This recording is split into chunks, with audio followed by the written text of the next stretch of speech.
Aujourd'hui, nous allons parler des relations inconscientes entre les gens. En fait, contrairement à ce qu'on peut souvent imaginer, les relations entre les gens, les êtres humains, sont plus inconscientes que conscientes. Quand on entend par inconscient, il ne s'agit pas de repérer ou de connoter une image plutôt négative. Imaginons une situation, vous parlez avec quelqu'un, proche ou moins proche, et on peut parfois avoir l'idée préconçue ou alors le conditionnement de penser que parler à quelqu'un, ça suppose d'avoir son attention directe. Comme j'ai eu récemment une situation où une mère de famille voulait parler à son enfant, et en fait l'enfant ne regardait pas directement sa maman, mais regardait ailleurs. Et la maman supposait que l'enfant ne l'écoutait pas. En fait non.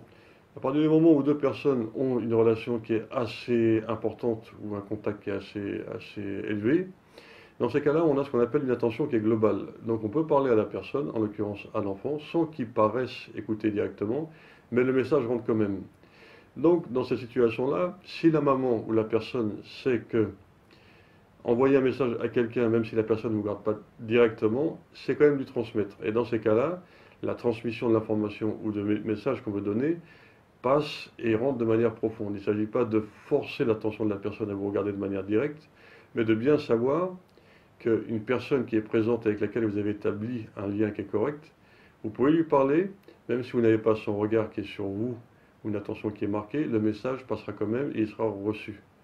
Donc cet élément-là, de savoir que l'attention ou la relation inconsciente entre les gens existe et est très importante, permet deux choses. Elle permet d'avoir une relation qui est beaucoup plus confortable puisqu'on ne cherche pas à avoir une attention un peu scolaire ou un peu rigide vis-à-vis des personnes. On a une attention, une relation qui est beaucoup plus confortable puisqu'on sait que ce qu'on va dire ou transmettre sera capté, dans la mesure et dans la condition basique, c'est qu'il y ait un contact ou un lien suffisamment correct ou élevé pour qu'il y ait cette connexion. Quand cette connexion est établie, vous avez une situation où plusieurs personnes qui se connaissent un minimum ou qui ont établi un contact minimal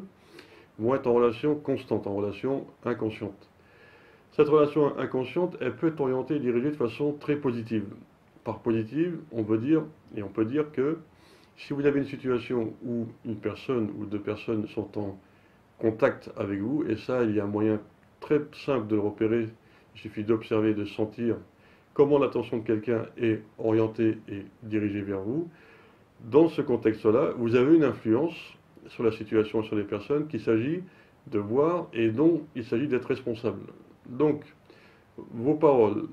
vos attitudes, votre manière de regarder, votre ton de voix, tout ce que vous ferez, sera absorbé et servira soit à transmettre et alimenter une forme de confort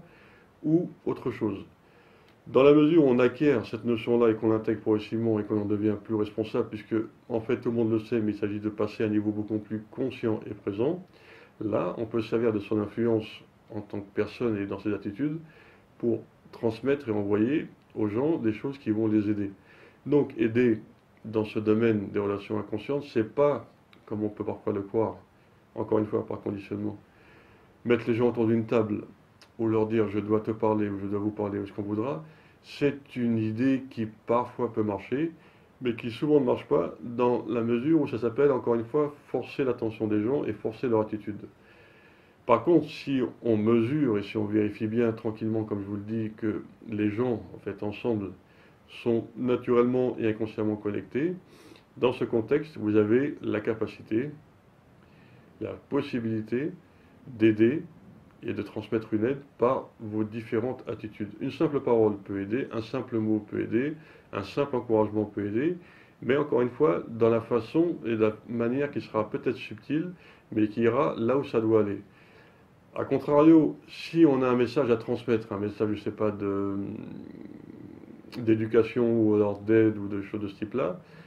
si on sait en fait que ce qu'on va dire sera dans tous les cas perçu de manière inconsciente en apparence, on va le dire tranquillement, et comme c'est dit de manière confortable avec soi-même, le message sera passé, perçu, et il sera un élément d'alimentation interne. Et il passera d'autant mieux que l'autre personne, dans ces cas-là, se sentira confortable. Il n'y aura pas une pression sur la personne. L'autre effet, celui de pression qui consiste en fait à donner un message et à mettre une pression pour vérifier que le message a bien été capté, dans ces cas-là, on met une tension sur l'autre qui ne permet pas un taux de pénétration de l'information qui soit assez élevé. Donc l'effet qui est voulu et qui est recherché, c'est un effet qui est inverse, ce n'est pas le bon effet. Donc, il s'agit de repérer et de reconnaître que dans les relations humaines, dans la communication humaine, un élément de base et qui est très important, c'est d'établir un contact qui est confortable, d'inconscient à inconscient, avec une condition technique encore une fois, c'est d'avoir par rapport à soi un niveau de présence et de contact qui soit correct. Quand je dis présence et contact correct, c'est aussi dans la mesure où on a une relation à son propre inconscient, pour employer un terme un peu global, qui soit confortable. C'est-à-dire, par confortable, j'entends le fait d'être assez proche de soi, assez conscient ou assez présent, pour se rendre compte que même si inconsciemment on peut ressentir une forme de conditionnement psychologique ou émotionnel, physique ou culturel, ce qu'on veut, qui consiste à mettre une auto-pression sur soi, et qui pourrait se traduire par le fait de dire je vais dire quelque chose et je souhaite que ce que je vais dire va être utile et va servir à la situation, mais j'ai peur que ça ne marche pas. Tout ce genre de scénario qui existe et qu'on voit couramment et qu'on veut vérifier en soi. Là, il s'agit d'une impression inconsciente qui agit sur son attitude et qui ne permet pas un impact et une façon d'être qui va toucher l'autre au niveau inconscient de manière positive. Par contre, si on a une relation avec soi qui est confortable et donc avec un niveau de conscience correct, c'est-à-dire de se dire tranquillement, je vais dire quelque chose, je vais transmettre quelque chose par mon attitude, mon comportement, et j'ai la conviction tranquille, ou l'espoir tranquille, que ce que je vais dire ou produire sera capté et servira aux personnes qui sont présentes. Quand on note et on dit que les gens sont en relation de manière subtile et inconsciente, vous pouvez le vérifier au quotidien et dans votre mémoire aussi. Il suffit de repérer parfois dans une situation, vous allez dire un mot par exemple, et vous voyez une personne qui va se retourner très vite. Ce qui veut dire que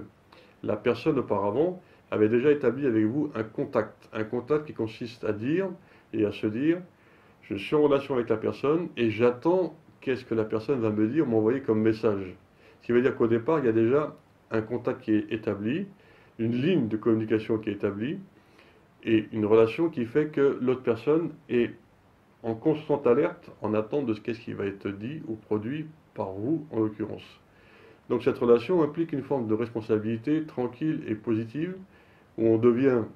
de plus en plus clairement et sans grande difficulté responsable. Et croyez-moi, c'est quelque chose qui est positif et qui produit une forme de bien-être utile et valable. Cela produit en fait le fait que on est présent et conscient de sa communication, et aussi on est extrêmement confortable dans la mesure où on se rend compte et on assimile tranquillement le fait que communiquer, ça n'est pas quelque chose qui demande un cursus de 5 ans ou de 10 ans, je ne sais pas quoi, de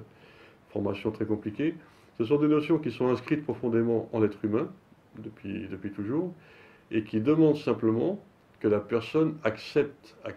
la capacité qu'elle a naturellement de communiquer de manière confortable et dans son style. Il n'y a pas une meilleure communication par rapport à un autre ou une autre, il y a simplement à trouver son style de communication, le style qui nous est le plus confortable. Il y a des personnes qui vont être par exemple plus dans la parole, d'autres qui vont être plus dans le regard, d'autres qui vont être plus dans la gestuelle, chacun a sa forme. Une des clés qui est hautement utile pour communiquer de manière inconsciente positive et aussi donc de manière consciente par rapport à soi, c'est d'être confortable et de trouver son style qui,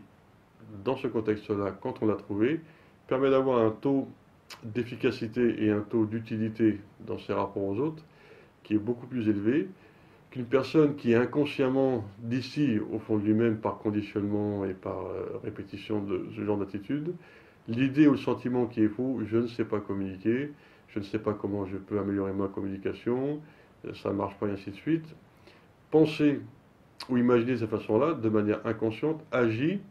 et modifie notre communication, notre capacité à communiquer de manière inconsciente et de manière utile aux gens.